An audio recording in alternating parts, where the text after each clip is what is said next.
নমস্কার, আমি ডাক্তার নিত্যানন্দ পাল। আবারও প্রতিদিনের মতো আপনাদের সামনে হাজির হয়েছি আমার এই গ্রামীণ চ্যানেল পক্ষ থেকে। প্রতিনিয়ত প্রত্যেক দিন বিভিন্ন রকম হোমিওপ্যাথি স্বাস্থ্য সম্বন্ধে বিভিন্ন প্রকার রোগ ও তার হোমিও ঔষধ সম্বন্ধে ভিডিও আপলোড করে থাকি। আপনারা নিশ্চয়ই ভিডিওগুলো দেখে উপকৃত হচ্ছেন এবং বন্ধুবান্ধবের মধ্যে শেয়ার করে দিন যাতে তারা দেখে উপকৃত হতে পারে। আর যারা আমার এই চ্যানেল নতুন তারা অবশ্যই করে সাবস্ক্রাইব করে পাশে বেল আইকনটা প্রেস করে রাখবেন। দিলে কি হবে, পরবর্তীকালে যে ভিডিওগুলো আমি আপলোড করব সর্বপ্রথম সবার আগে নোটিফিকেশান সহ অবশ্যই আপনার মোবাইলে পৌঁছে যাবে। অতএব চ্যানেলটাকে সাবস্ক্রাইব করে পাশে বেল আইকনটা প্রেস করে রাখুন। চলুন আজকের যে মূল বিষয়বস্তু, একটা কাশির সিরাপ। এই কাশির সিরাপ সম্বন্ধে আজকে বিস্তারিত আলোচনা করব, সঙ্গে মাত্র 3 থেকে 4 রকম ওষুধ। কেন না, শুধু কাশির সিরাপটা সম্বন্ধে আলোচনা করে দিলে হবে না। বর্তমানে ঠান্ডা পড়ে গেছে, যারা পল্লীগ্রামে বাস করেন তাদেরকে ধান কাটার কাজ থেকে বিভিন্ন রকম কাজ করতে গিয়ে সকালে অনেক সময় খালি পায়ে হাঁটতে হয়। পল্লীগ্রামের মানুষ খুব কষ্টে দিন কাটাতে হয়। যারা শহরে আছেন, জুতো কোট পরে আছেন, তাদের ব্যাপারটা আলাদা। পল্লীগ্রামের মানুষকে এমনভাবে চলতে হয় যে সকালবেলা তারা সামান্য একটা পাতলা জামা পরে ঠান্ডায় ধান কাটতে যান, কৃষিকাজে ব্যস্ত থাকেন। কারণ পল্লীগ্রামের মানুষরা আমি দেখেছি, আমি পল্লীগ্রামের মানুষ, আমি পল্লীগ্রামের ছেলে। বেশিরভাগ মানুষ জুতো পরার সময় পায় না, খালি পায়ে তাদের দৌড়ঝাঁপ দিতে হয় এক মুঠো আহার জোগাড় করতে গিয়ে। বহুত কষ্টে মানুষকে দিন কাটাতে হয়। যারা প্রচণ্ড দরিদ্র পরিবারের মানুষ, তারা সকালবেলা খালি পায়ে দৌড়ঝাঁপ করে 2 পয়সা রোজগারের জন্য। দামি পোশাক পরে ঠান্ডা থেকে বাঁচার তাদের কোনো উপায় নেই। বাবুর বাড়িতে কাজ করতে হয়, জল হাত করতে হয়, এমন প্রকৃতির বিরুদ্ধে তাদের লড়াই করে বাঁচতে হয়। যাই পারে হোক, বিভিন্নভাবে এই যে শীতকালীন যে ঠান্ডা লাগা, এই শীতকালীন ঠান্ডার ক্ষেত্রে অনেকের কাশি হয়। এই শীতকালে কিন্তু এই কাশিটাই বেশি হয়। এই কাশির ক্ষেত্রে আপনার লক্ষণভিত্তিক কী কী হোমিওপ্যাথি ওষুধ সেবন করুন, মাত্র 4 থেকে 5খানা ওষুধের কথা বলবো, আর কাশির সিরাপ সম্বন্ধে বলবো। আজকের মূল বিষয় হচ্ছে কাশি সিরাপ। এই শীতকালে যদি কাশি হয়, আপনার কোন কাশি সিরাপটা ব্যবহার করবেন? যে কাশি সিরাপটা আপনার ম্যাজিকের মতো, মন্ত্রের মতো কাজ পাবেন। কাশি সিরাপ অনেক কোম্পানি বের করেছেন, সমস্ত কোম্পানি বের করেছেন, কিন্তু আমি ব্যবহার করে যে কাশি সিরাপটা উপকার পাই, আপনারা যে কাশি সিরাপটা ব্যবহার করে মন্ত্রের মতো, ম্যাজিকের মতো কাজ পাবেন, সেটা হচ্ছে কি এসবিএল কোম্পানির স্টোবেল সিরাপ। এই এসবিএল কোম্পানির স্টোবেল সিরাপটা ভীষণভাবে কার্যকরী। এটা আমি আমার চেম্বারে ভীষণভাবে ব্যবহার করে থাকি। আপনারা ব্যবহার করে দেখবেন, ভীষণভাবে কাজ পাবেন। তবে একটা নিয়ম আছে, শেষে নিয়মের কথা বলছি। আগে ওষুধগুলো বলে নিই, ধৈর্য সহকারে ভিডিওটা দেখতে থাকুন, কারণ এই ভিডিওর মাধ্যমে এমন কিছু ওষুধের কথা বলবো, এই কাশির সিরাপের সঙ্গে ব্যবহার করে আপনি ম্যাজিকের মতো সুস্থ হবেন। কোথাও যেতে হবে না, আমি কথা দিলাম। যদি না উপকার পান তাহলে আমাকে বলবেন। তাহলে চলুন, এই শীতকালে সর্দি কাশির ক্ষেত্রে আপনারা এই কাশির সিরাপের সঙ্গে কী কী হোমিওপ্যাথি ওষুধ ব্যবহার করবেন। দেখবেন শীতকালীন কাশির ক্ষেত্রে জাস্টিসিয়াম আদা টিংচার কিন্তু ভীষণভাবে কার্যকরী, সঙ্গে অসিমাম সেন্টাম আপনারা ব্যবহার করতে পারেন। যাই হোক, পুরো শীতকালটায় আপনারা জাস্টিসিয়াম আদারটাই ভীষণভাবে ব্যবহার করবেন।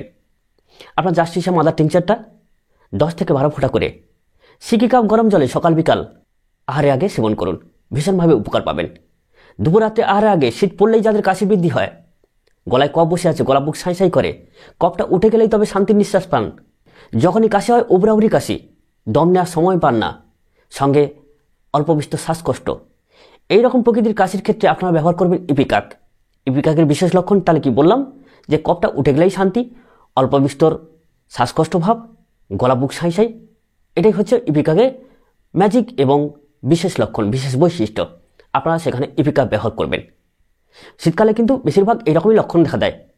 ওই জন্য আপনাদের বললাম শীতকালীন সর্দি কাশির ক্ষেত্রে কয়েকখানা ওষুধ। তাহলে এইভাবে আপনারা ব্যবহার করবেন। দুপুররাত্রে আহারের আগে কি ব্যবহার করবেন? স্টোবাল সিরাপ, স্টোবাল কাশি সিরাপ, যেটা আপনাদের এতক্ষণ দেখালাম।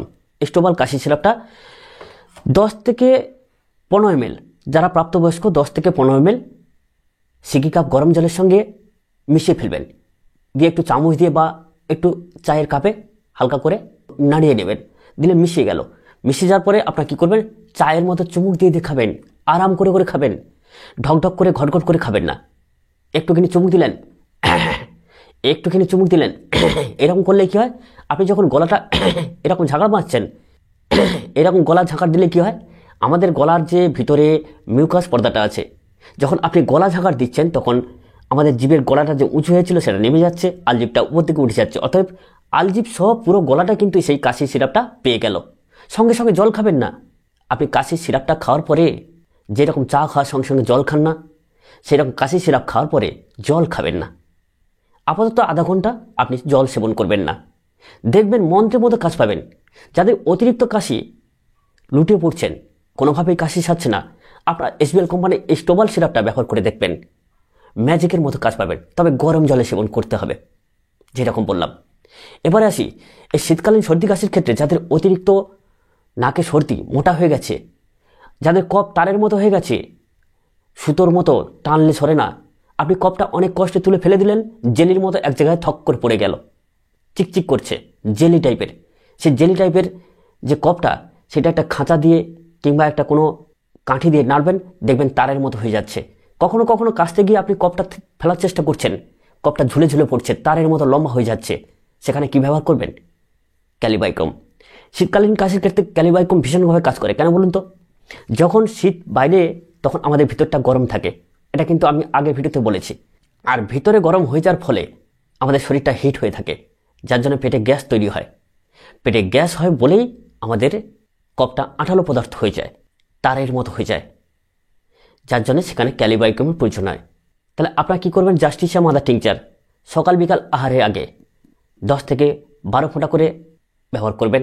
দুপুরাতে আহারের আগে ক্যালিবাইকম 200 পটেন্সি 1 ফোঁটা আর ইপিকাক 200 পটেন্সি 1 ফোঁটা, একত্রে 2 ফোঁটা সেবন করবেন। দুপুরাতে আহারের আগে স্টোবাল কাশি সিরাপ কিংবা সকাল বিকাল আহারের আগে কাশি সিরাপ আপনারা যে কোনো ওষুধের সঙ্গেও ব্যবহার করতে পারেন। সিকি কাপ গরম জলের সঙ্গে 10 থেকে 15 ml দিয়ে চায়ের মতো আরাম করে করে সেবন করুন। সকাল বিকাল চায়ের মতো আরাম করে করে সেবন করুন। দুপুর রাতে যদি খান তাহলে চায়ের মতো আরাম করে করে সেবন করুন। তবে সবসময়ের জন্য সকাল বিকাল খাওয়ার চেষ্টা করবেন, কারণ পেটটা অনেকটাই খালি থাকে, সেখানে ওষুধটা ভীষণভাবে কাজ করে। তাই এইভাবে আপনারা সেবন করবেন। আর বিশেষ কিছু ওষুধ নয়, শুধু এই ওষুধটা হলেই আপনাদের যথেষ্ট। শীতকালে দেখবেন অনেকে সর্দি, নাক এঁটে আছে, নাক ভার, অনেকটা জোরে নাক ঝাড়লেই তবে কিন্তু সর্দিটা বার হয়। নাহলে সর্বদাই মনে করে আমার নাকের ভেতরে মনে হয় সর্দিটা জমে আছে, কোনোভাবেই বার হচ্ছে না। কারণ সেখানে পেটে গ্যাস হওয়ার জন্য কী হয়েছে? সর্দিটা মোটা হয়ে গেছে, তারের মতো হয়ে গেছে। যখনই নাক শিকা ঝাড়ছেন, সর্দি পড়ছে না, সেখানে কিন্তু ক্যালিবাইকম কাজ করে। ইপিকাক তো মন্ত্রের মধ্যেই কাজ করে। ওই জন্য বললাম, শীতকালে সর্দি কাশির ক্ষেত্রে আপনার ইপিকাক 1 ফোঁটা আর ক্যালিবাইকম 1 ফোঁটা, একত্রে 2 ফোঁটা, দুটো ওষুধ একত্রে মিশিয়ে সেবন করুন দুপুর রাতে আহারের আগে। মন্ত্রের মতো কাজ পাবেন। আজকের যে ওষুধের কথা বললাম না, এই ওষুধগুলো আপনারা কোনো ডাক্তারবাবুর কথা শুনতে হবে না। আমার প্রতি যদি ভরসা থাকে, এই ছেলেটার প্রতি যদি ভরসা থাকে, বিশ্বাস থাকে, শীতকালীন সর্দি কাশির ক্ষেত্রে এটা ব্যবহার করে দেখুন। আমি বলছি, যতদিন শীত থাকবে অন্তত আর কোথাও যেতে হবে না। আর যাদের শ্বাসকষ্ট, হাঁপানি এইরকম ধরনের থাকে, অতিরিক্ত জিনগত বৈশিষ্ট্য অনুসারে শ্বাসকষ্ট, সেগুলোর জন্য আলাদাভাবে ডায়াগনোসিস করে জানতে হয় ডাক্তারবাবুর কাছে। অতএব যদি পছন্দ হয় তাহলে আমাকে ফোন করে আপনারা জানবেন। আর যদি মনে করেন আপনার পার্শ্ববর্তী যে অভিজ্ঞ ডাক্তার আছে তাদের পরামর্শ নেবেন। যাই হোক, ভিডিও যদি সত্যি ভালো লাগে অবশ্যই করে একটা লাইক করবেন। লাইক করলে ভিডিও তৈরির উৎসাহ বাড়ে। আর যারা আমার এই চ্যানেল নতুন তারা অবশ্যই করে সাবস্ক্রাইব করে রাখছেন। সাবস্ক্রাইব করে রাখলে পরবর্তী ভিডিওটা আপনি আপন নিমে পেয়ে যাবেন, আপনার মোবাইলে চলে যাবে। যাই হোক, আপনারা ভালো থাকুন, সুস্থ থাকুন। আবারও আমার গ্রামীণ চ্যানেল পক্ষ থেকে সবাইকে প্রীতি শুভেচ্ছা এবং অভিনন্দন জানিয়ে আজকের বিদায় নিচ্ছি। দেখা হবে পরবর্তী ভিডিও পর্বে। ততক্ষণে আপনারা ভালো থাকবেন। নমস্কার।